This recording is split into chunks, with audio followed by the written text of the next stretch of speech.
चंद्रपूर जिल्ह्यातल्या ब्रह्मपुरी उपविभागामध्ये गेल्या 12 तासांपासून पावसानं विश्रांती घेतली। मात्र जिल्ह्यातल्या वैनगंगा नदीच्या पुराचा फटका इथल्या अनेक गावांना बसलेला आहे। आरमोरी मार्गावर पुराचं पाणी आलंय, त्यामुळे गेले 12 तासांपासून हा मार्ग बंद आहे आणि अनेक तासांपासून या ठिकाणी वाहन चालक खोळंबून असल्याचं कळतं आहे। हा मार्ग केव्हा उघडेल याबाबत आता चिंता व्यक्त केली जाते। एकंदरीतच विदर्भामध्ये हा पावसाचा हाहाकार पाहायला मिळतोय आणि या संपूर्ण परिस्थितीवर लक्ष ठेवून आमचे प्रतिनिधी अमर काणे, आपण अमरकडे जाऊया। अमर, खरं तर मागच्याच आठवड्यात आपण बोललो होतो आणि त्यावेळी विदर्भातले शेतकरी अजूनही मोठ्या पावसाच्या प्रतीक्षेत आहेत, यावर आपण चर्चा केली होती। 8 दिवसामध्ये परिस्थिती पूर्णपणे बदललेली आहे आणि आता पूरस्थितीचा सामना करावा लागतोय। काय नेमकं सगळं विदर्भातलं हे चित्र सध्या दिसतंय? अगदी बरोबर आहे अनुपमा, 7 दिवसापूर्वी आपण बोललो होतो, पण अगदी 360 डिग्रीनी संपूर्ण परिस्थिती बदललेली आहे।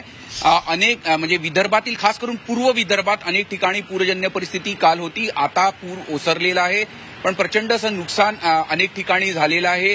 नागपूरच्या ग्रामीण भागामध्ये मोठं नुकसान झालेलं आहे। चंद्रपूर, वर्धा, यवतमाळ, भंडारा, गोंदिया इथे सगळ्या ग्रामीण भागांमध्ये मोठं नुकसान झालं आहे। अमरावतीत पण शेतकऱ्यांच्या तक्रारी आहेत, तिथे पाऊस खूप काही ठिकाणी मोठा झालेला आहे आणि त्यामुळे शेतीचं मोठं नुकसान झाल्याचं सांगण्यात येत आहे।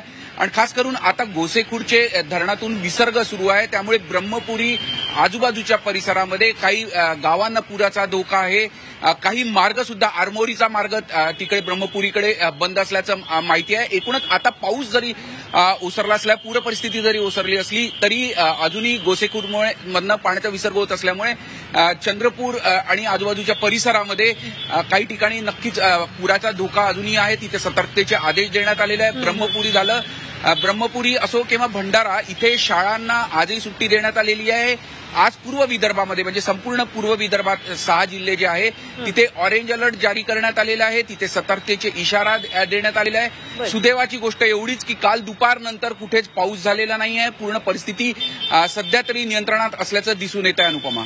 ठीक, धन्यवाद अमर, दिलेल्या या सगळ्या सविस्तर तपशिलांसाठी। अमर काणे आमचे प्रतिनिधी आपल्याबरोबर होते। आणि विदर्भामध्ये काय नेमकी सध्या पावसाची परिस्थिती आहे आणि आता पूर जरी ओसरलेला असला तरी शेतकरी मात्र चिंतेत आहेत, कारण शेतांचं प्रचंड मोठ्या प्रमाणात नुकसान देखील झालेलं आहे।